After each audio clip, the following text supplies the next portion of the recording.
보이던데. 네. 네. 퇴근길 라이브 함께 하고 있습니다. 자, 오늘은 저희가 네. 박종현 부장님 모시는 날이죠? 맞습니다. 네. 우리 또 정프로님이 제일 좋아하시고 두 분 티키타카가 좋잖아요. 워낙 또 재밌게 또 설명 잘해주시니까 오늘도 좀 기대를 좀 해보도록 하겠습니다. 네, IBK 연금보험 박종현 증권운용부장 함께합니다. 어서 오세요, 부장님. 네, 반갑습니다, 부장님. 네, 안녕하세요. IBK 연금보험의 네. 박종현입니다. 네, 예, 반갑습니다. 새해 복 많이 받으시고요. 네. 제가 잠깐 버퍼링 걸렸습니다. 네. 우리 부장님, 저는 이제 부장님과의 첫 방송을 여전히 저는 기억하고 있습니다. 어땠는데요? 네. 제가 이제 채권에 대해서 네. 매우 무지할 때, 채 그죠? 모실 네, 때? 네, 그래서 이제 채권에 대해서 설명을 저한테 아주 힘들게 해주셨는데 네. 제가 그때 아마 이해를 잘했던 것 같습니다, 그죠? 그러니까 제가 항상 여기 올 때마다 반복하는 게 그때는 이해를 하셨는데 또 까먹으셨더라고요. 그게 바로 우리입니다. 네, 근데 제가 이해를 했던 게 정프로님 뭐 지난주에 얘기하셨던 말씀도 잊어버리시는데 맞아요. 어제 한 이야기도 까먹어요. 네. 그러니까 너무 이제 네. 하루 종일 이제 네. 소비하는 말들이 되게 많으시잖아요. 네. 우리 정프로님. 그래서 내가 무슨 말 했는지 까먹는 그런 현상들이 너무 많은 그게 제가 반응이 생각했을 때는 행복의 비결이 아닌가. 잘 까먹는 거. 망각. 네. 인간은 망각의 동물이거든요. 그렇습니다. 네. 신이 주신 또 선물이라고 하지 않습니까? 아하, 고맙습니다. 네. 자, 어차피 다 잊을 사람들입니다. 네. 오늘 콘텐츠에만 집중해서 네. 다 같이 산화하고 나갑시다. 네, 그래도 오늘 제가 드리는 말씀은 잊지 않았으면 오늘은 하는 중요한 얘기입니까? 바람으로. 아니 뭐 사실 뭐 시장이 네. 중요하지 않은 때는 없는데 네. 지금 분위기가 어허. 연초인데 약간 대부분 저도 이제 운용을 하는 사람이니까 이제 저도 그 리서치 페이퍼들 딱 본단 말이에요. 그러면 대부분 올해 시장을 이른바 상저하고로 전망을 한 기관들이 좀 더 많았던 것 그쵸. 같아요. 근데 이제 일단 지난주에 우리 시장이 이렇게 상당히 좋게 시작했잖아요. 네. 어제도 그렇고. 그러니까 약간 헷갈려 하는 것 같은. 이거 상저하고 맞아?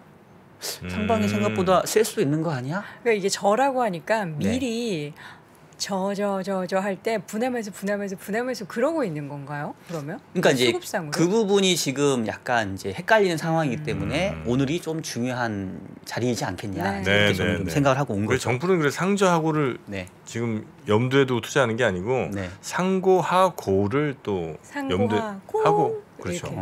상고 하고고 예. 네. 네. 아니 뭐 그러면 좋죠. 뭐 그러면 좋은데 뭐 현실성 없는 것처럼 그렇게 반응하시면 어떡합니까? 일단은 뭐 올해 시장이 또 이렇게 녹록하진 않으니까 그쵸. 또 널려 있는 악재들이 많이 있으니까 네.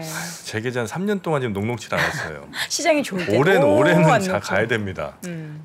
근데 일단은 작년보다는 그래도 올해 시장은 좀 좋지 않겠냐라고 생각을 하는데 네. 다만 이제 힘을 어느 때 줘야 되는지가 좀 중요할 것 같아요. 중요하죠. 예, 그래서 그 얘기를 좀 오늘 좀 좋습니다. 해야 되지 않을까 싶습니다. 그럼 하나하나 그 요인들을 꼽아봐야 될 것 같은데 네. 일단 뭐 최근에 나왔던 연준의 속내를 알 수 있었던 FOMC 의사록 얘기부터 좀 뜯어볼까요? 의사로 하지도 마. 뭐 맨날 얘기하는 거. 그죠? 예. 네. 저도 그러면- 이거 첫 질문 보고는 아우 식상하다. 네. 의사 뭐 FOMC 분명히 자. 정프로님 뭐라고 혼낼 네. 것 같더라고요. 아, 역시로 그래요? 통하는 게 있다니까요. 예. 그러면 하고 싶으신 이야기부터 먼저 부장님 해주시죠. 그렇지만 또 할 얘기는 해야 되니까. 네, 좋습니다. 그러니까 결국은 이제 제가 봤을 때는 시장과 연준의 네. 두뇌 싸움, 이 지금 이루어지고 있다. 두뇌 싸움 이루어지고 있는 거죠. 누구 머리가 더 좋은가? 네, 내지는 약간 좋게 얘기하면 짜고 치는 고스톱 같은 느낌도 좀 들어요. 누구랑 편인 거죠? 시장과 연준이.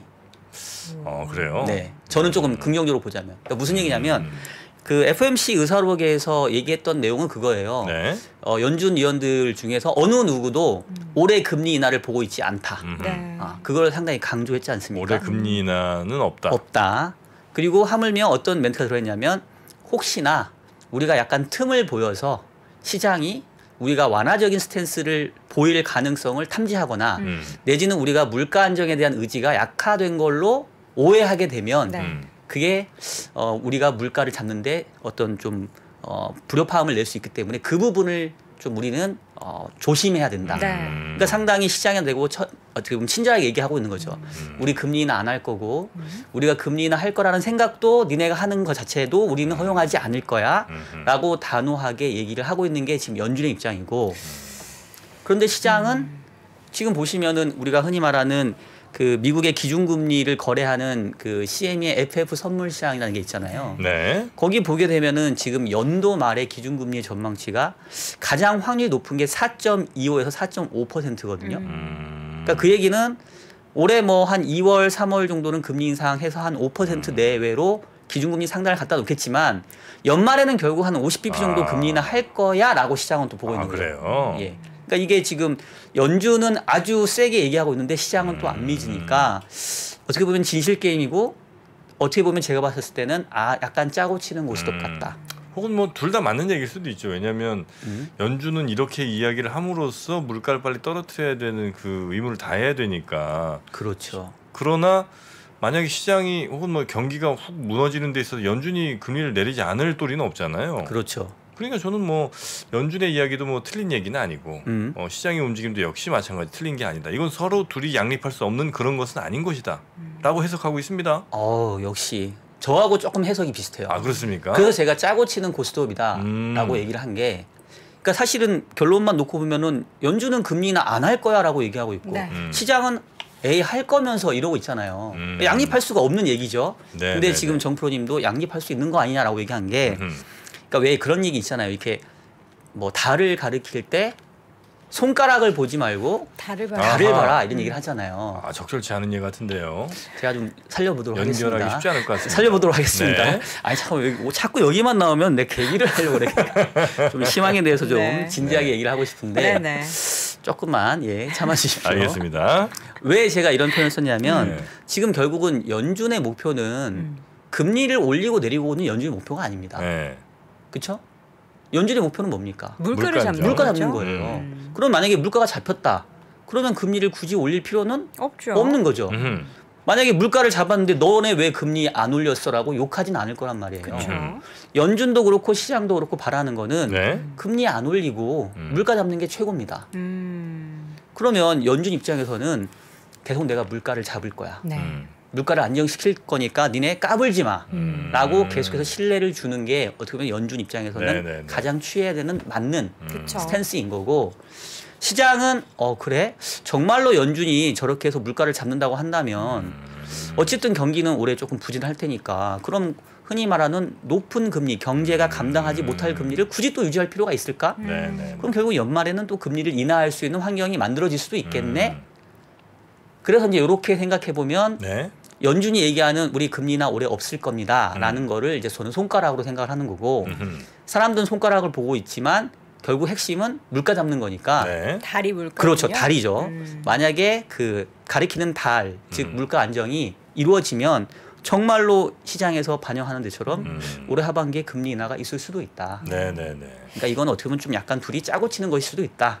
우리 이제 이런 시나리오를 해석을 더 해보는 거죠. 짜보자면 이 네. 시나리오 또 짭니다. 안에 네.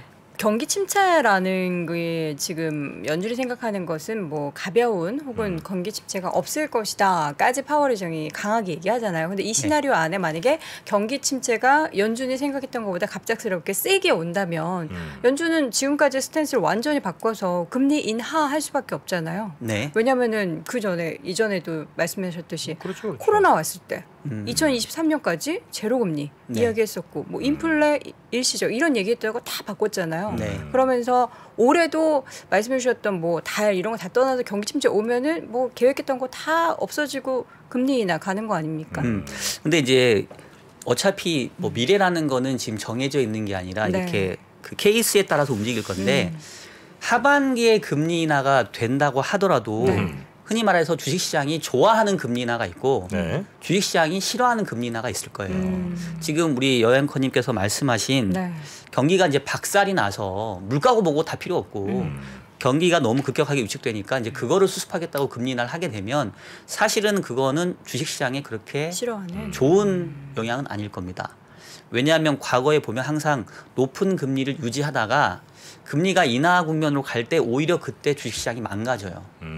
왜냐하면 오죽하면 연준이 금리를 인하하겠냐. 금리를 유지할 수 없는 상황이다. 그렇죠. 네. 그만큼 경기가 위중한 상황으로 간다는 거기 때문에 사실 그러한 금리 인하는 제가 봤을 때는 오히려 시장에 상당히 좀 두려워해야 되는 그런 시나리오인 것 같고 제가 기대하는 그 금리 인하는 아까 했던 것처럼 결국은 물가가 어느 정도 좀 잡히는 모습을 보이면서 네.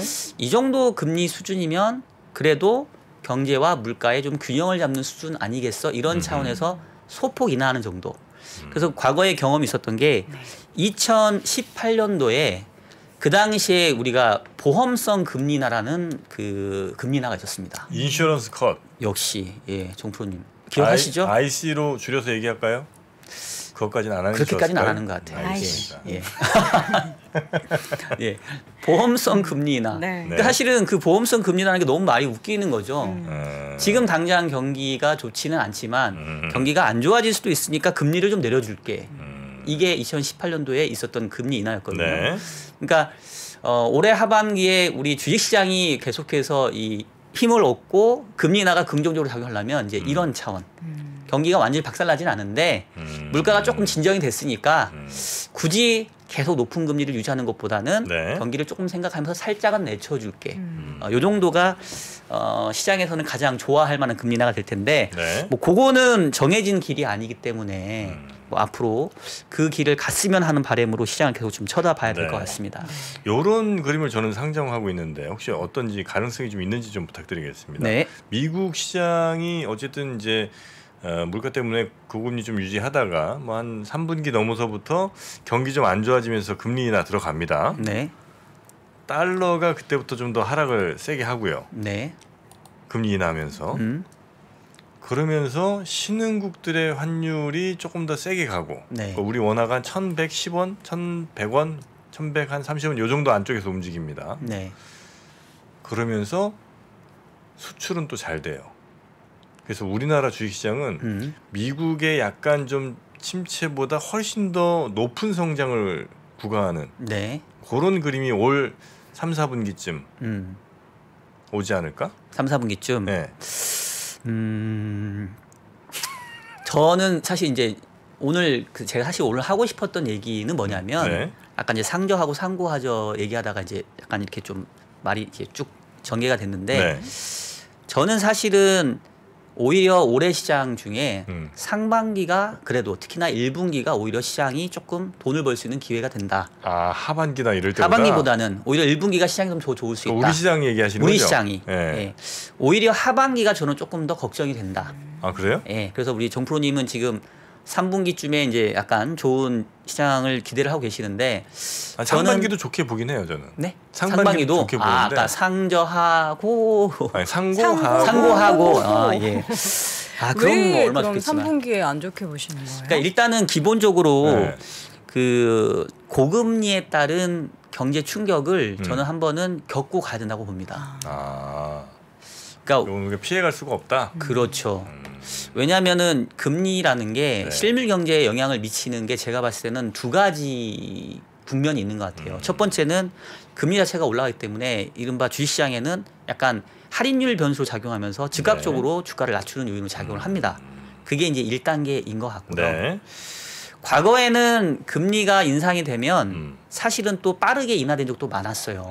그래서 거기서 이제 말는 경우가 많았는데 지금 국면은 걱정되는 게 금리가 높아진 지가 꽤 오래됐고 그리고 지금 연준이 계속 얘기하는 거는 금리 인하는 올해 없어. 그러니까 그 얘기는 뭐냐면 설령 하반기에 금리 인하를 한다 하더라도 그렇게 옛날처럼 갑자기 금리를 빠르게 낮춰주지는 않을 거거든요. 네. 그럼 절대금리 자체가 높아진 수준에서 우리가 상당 기간 이거를 견뎌내야 됩니다. 근데 금리라는 게 그 실물 경기에 미치는 영향이 뭐 통상 한 6개월에서 한 12개월 정도 걸린다고 하거든요. 그러니까 아직은 금리가 높아진 거에 대한 실물 충격이 저는 가시화됐다고 보진 않아요. 그래서 그 부분에 대한 충격이 한 번은 올해 있을 거기 때문에 그게 제가 봤을 때는 그래도 상반기보다는 하반기 쪽에 가능성이 좀 커서 하반기를 좀 우려하는 거고요. 그럼 이제 올해 상반기는 특히 1분기는 왜 좋게 보냐면 네. 결국은 그 지난해 뭐 한 10월, 9월 그때 한번 기억을 떠올려 보시면은 연준의 금리 인상 속도가 줄어든다는 그 소식, 그 기대감만으로도 네. 미국 증시 상당히 많이 올랐지 않았습니까? 우리 시장도 반등을 했었고. 네. 그러니까 결국은 시장에서는 계속 기대하는 게 지금 금리가 높지만 이 높은 금리를 그렇게 오래 유지하지는 않을 거야. 빨리 낮춰줄 거야. 이제 이런 기대를 계속 가져갈 수밖에 없는데 그 기대가 제가 봤을 때는 상반기, 특히나 1, 4분기가 가장 세게 시장에 반영될 것 같다고 보는 거예요. 기대감.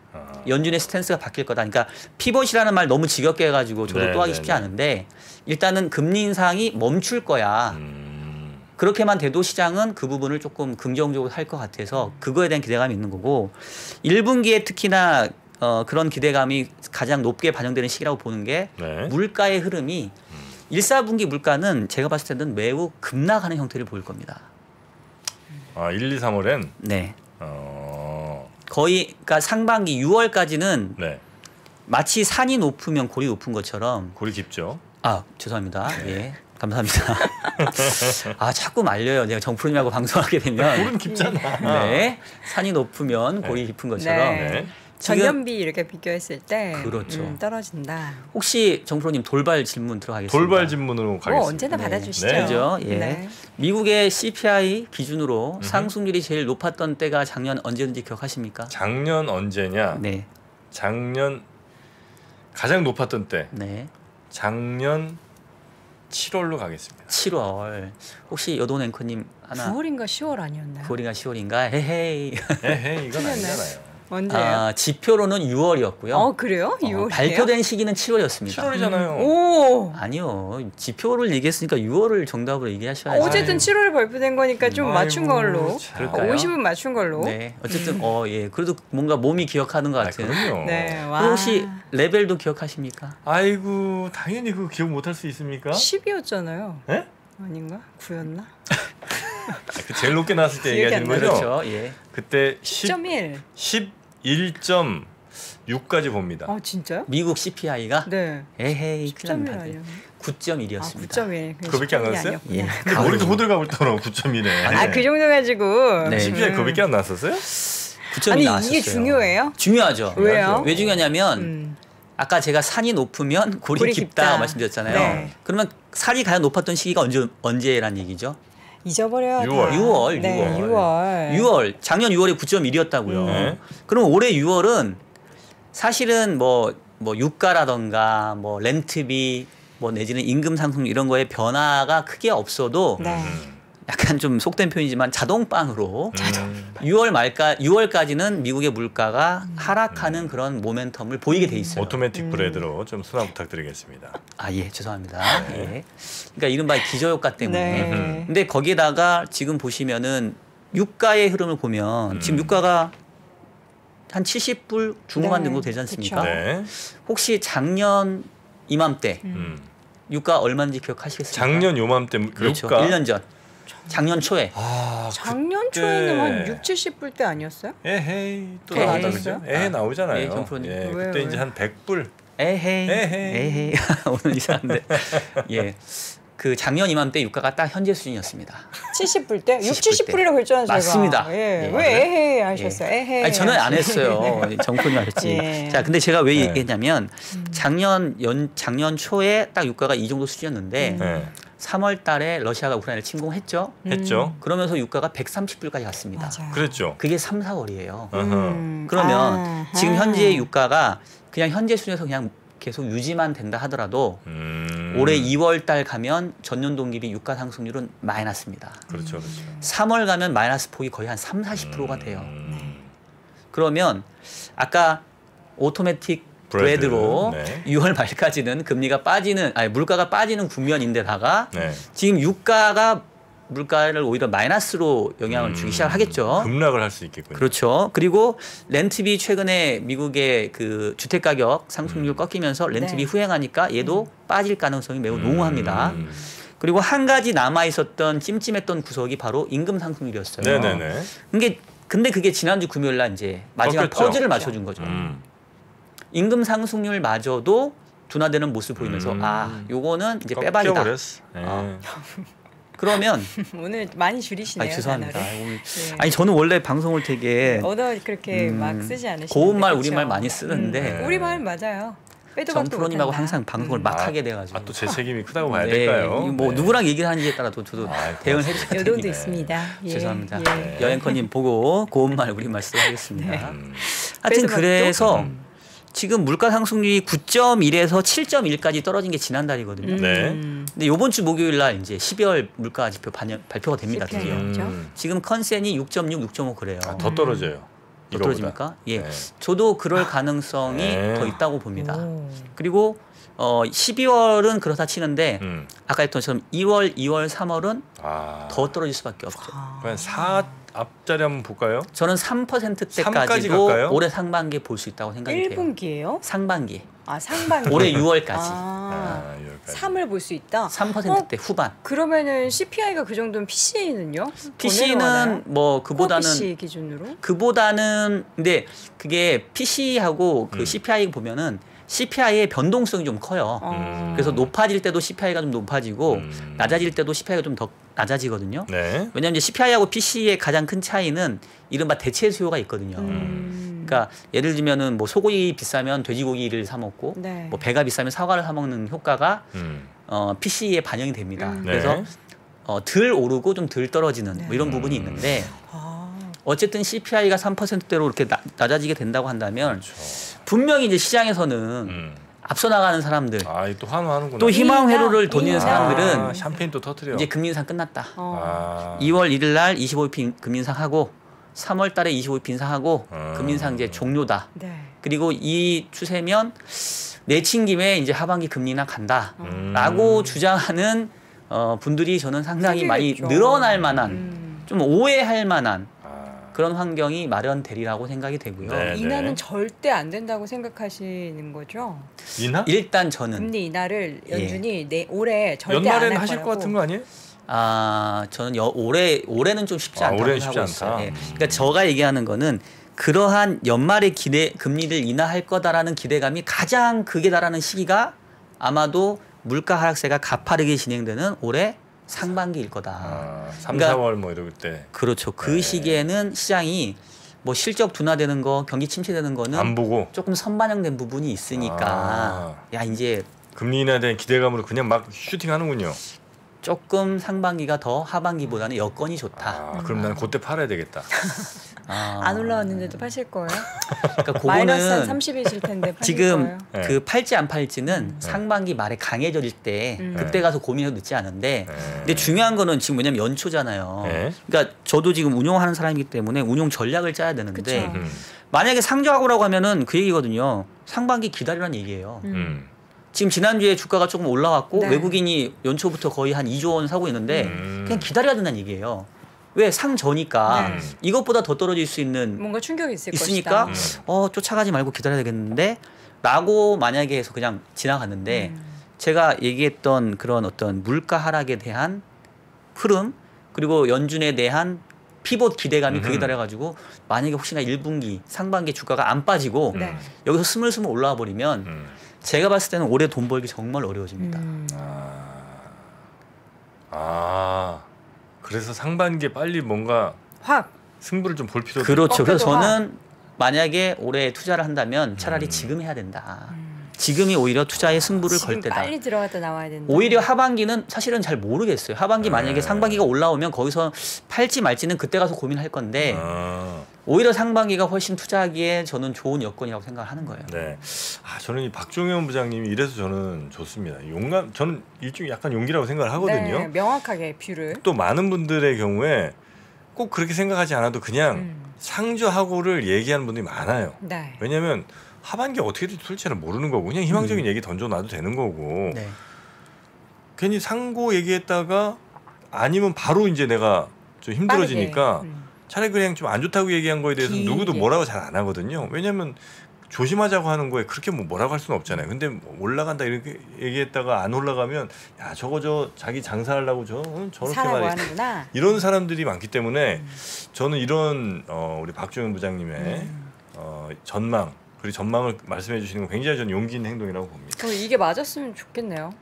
근데 지금까지, 이제 예. 뭐 더 좋은 거는 상반기도 좋고 하반기도 더 그렇죠. 좋아지는 물론 건데. 우리 그렇죠. 정프로님의 뷰. 예, 근데 저는 아까 얘기했던 것처럼, 그러니까 이렇게 얘기를 하면, 뭐 저 사람은 뭐 완전히 뭐 시장은 이제 바닥을 쳤고 주식은 대세 상승기에 간다는 얘기냐라고 이제 그건 오해를 아니에요. 하실 수 있을 그거 것 아니죠. 같아서 예. 그거는 아니다. 예. 아까 얘기했던 것처럼 반드시 한번 충격은 온다. 고금리에 따른 실물 경제에 대한 충격은 우리가 한 번은 겪어야 된다고 보는 거고. 그게 아마 하반기에 될 가능성이 높다. 네, 그 시기를 적어도 빠르면 한 2분기 후반 이후 정도로 지금 보는 거고요. 그 얘기도 그럼 잠깐 드려보면 왜 그러냐면 네. 제가 사실 올해 연초에 출근해가지고 은행 계좌 통장 열어보고 깜짝 놀랐어요. 왜요? 왜냐하면 제가 신용이 좋아가지고 제 담보대출 금리가 네. 원래 2.07이었어요. 까시는 작년 거예요, 말까지. 지금? 네. 아, 담보대출 담보대출 금리가 주택담보대출 금리가 지금 빌리셨어요? 아, 뭐 저도 뭐 제가 은행과 그냥 함께 하는 현금으로만 집을 할 수 있는 네. 사람은 아니니까. 근데 그 금리가 네. 올해 초에 까보니까 5.57이 됐어요. 2배가 넘었어요. 변동금리셨구나. 제가 1년에 한 번씩 리셋되는 변동금리를 택했거든요. 아.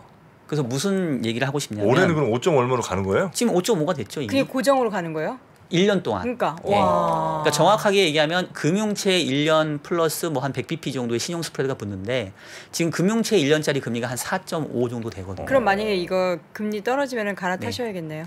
근데 이제 뭐 저는 어차피 20년 만기이니까 뭐 길게 보면은 금리가 뭐 지금보다 다시 떨어진다고 생각하니까 이제 저는 그거는 놔둘 건데 네. 제가 무슨 얘기를 하고 싶냐면 사실은 금리가 빠르게 상승했던 시기는 작년 3월부터예요.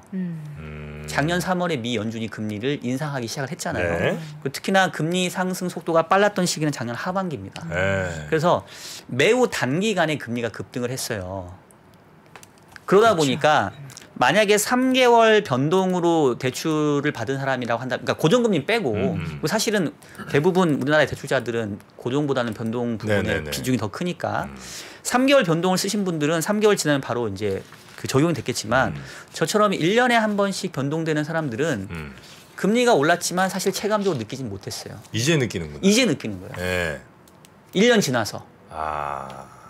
그러니까 그 충격이 이제 연초부터 네. 실질적으로 저처럼 그동안에는 낮은 금리를 적용받다가 높은 금리를 적용받는 사람이 이제부터 생깁니다. 아, 이제 피부로 막 느끼죠. 그렇죠. 당장 쓸 돈이 없어지고. 그 부분에 대한 충격이 아직은 네. 실물 경제에 안 왔다. 아, 여기저기 돈 빌리기 시작하고. 지금 뭐 빌리고 싶어도 사실 빌리기 쉽지도 않고 요즘은 네. 그래서 이제 오히려 빚을 갚아야죠. 여력이 된다면. 그렇죠. 예.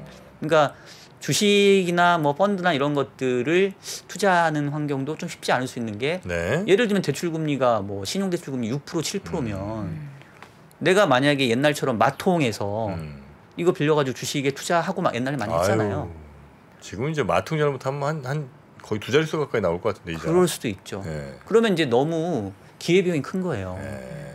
그래서 그 부분에 대한 실물 경제 충격이 아직은 반영되지 않아서 그래서 저는 그 시기가 언제일지는 정확히 모르겠지만 상반기는 물가가 떨어지니까 사람들이 약간 기대감에 도취돼서 그냥 조금 시장을 갈 수 있겠지만 2분기 이후에는 분명히 실물 경기에 대한 충격을 주식시장도 한 번은 좀 반영을 해야 될 거다. 네, 그래서 네. 하반기는 지금으로선 조금 약간 경계감이 더 크다.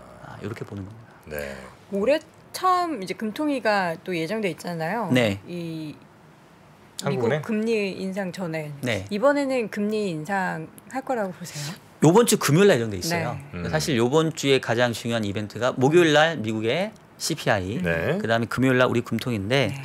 일단 현재 우리나라 기준금리 3.25%고 네. 미국 기준금리 상당히 4.5입니다.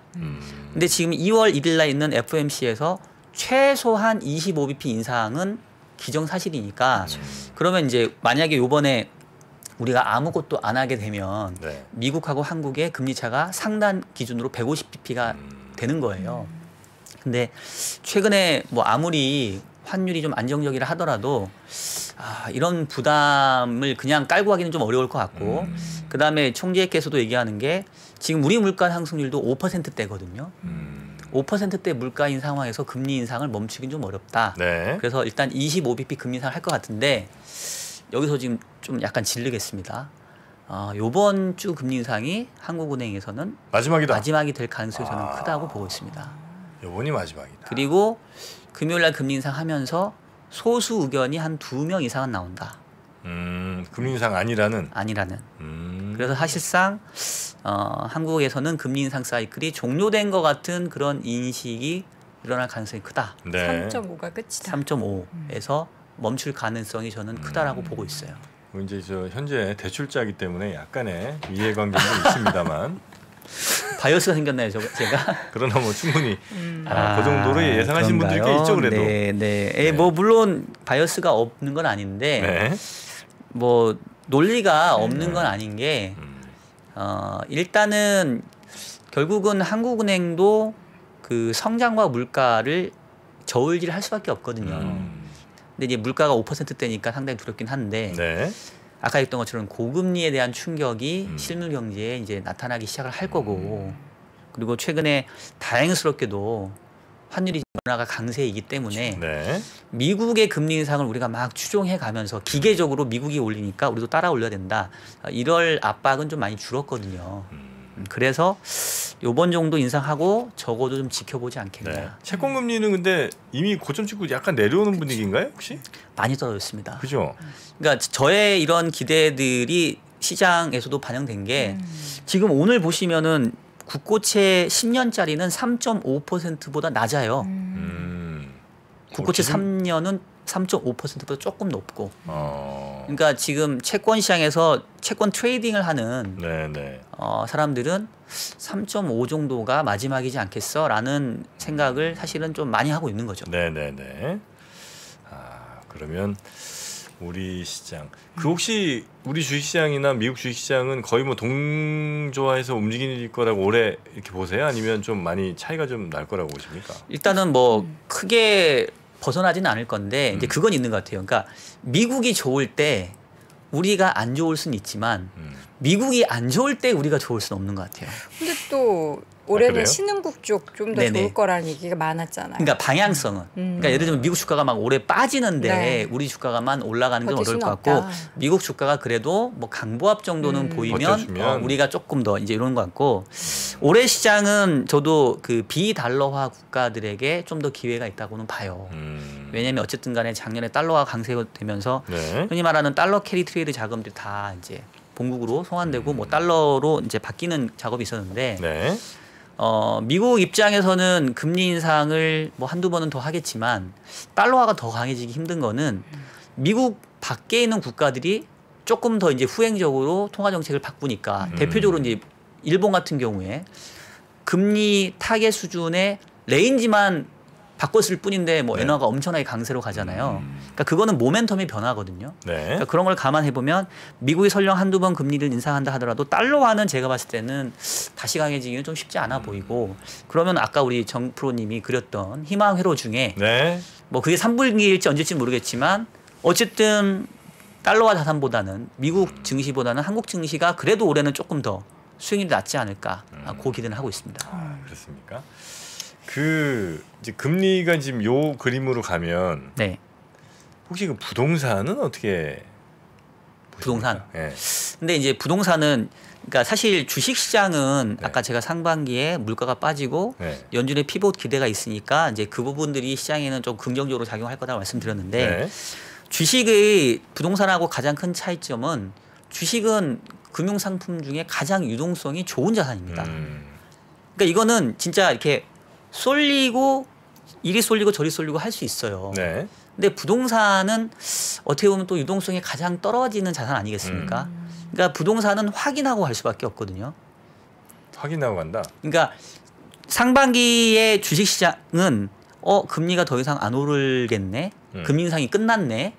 그러면 하반기에 인하할 수도 있겠네. 라는 기대감으로 먼저 시장이 강해질 수 있겠지만 부동산 시장은 실질적으로 금리 인상이 끝나고 반영이 돼요. 다시 인하로 가는 게 눈에 보여야 그때서나 반응을 한다는 거죠.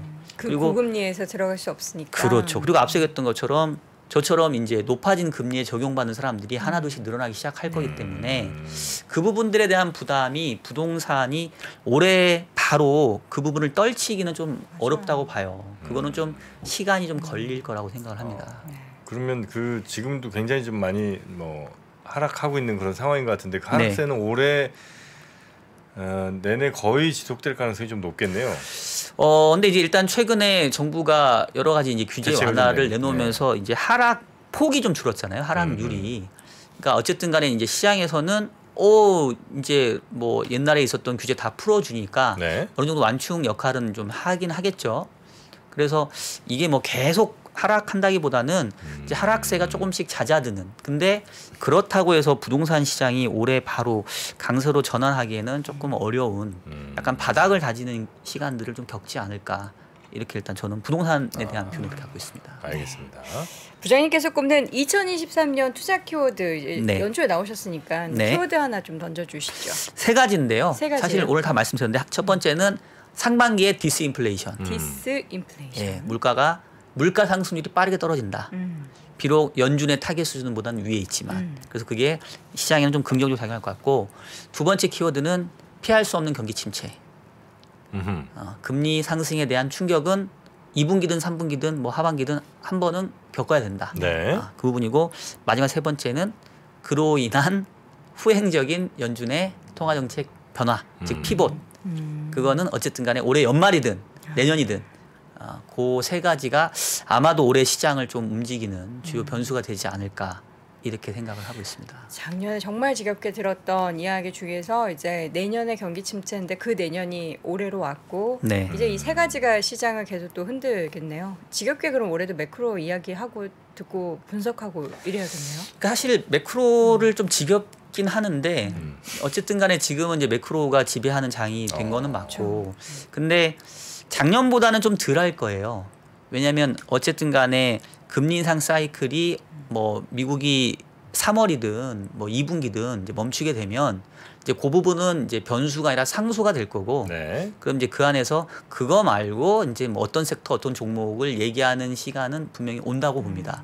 근데 일단 금리 인상 사이클이 멈추기 전까지는 멈추는 거 맞냐 이러다가 또 하는 거 아니냐 뭐 이 논쟁은 어쨌든 간에 판결이 나기 전까지는 조금은 더 지겹게 해야 되지 않을까 싶네요.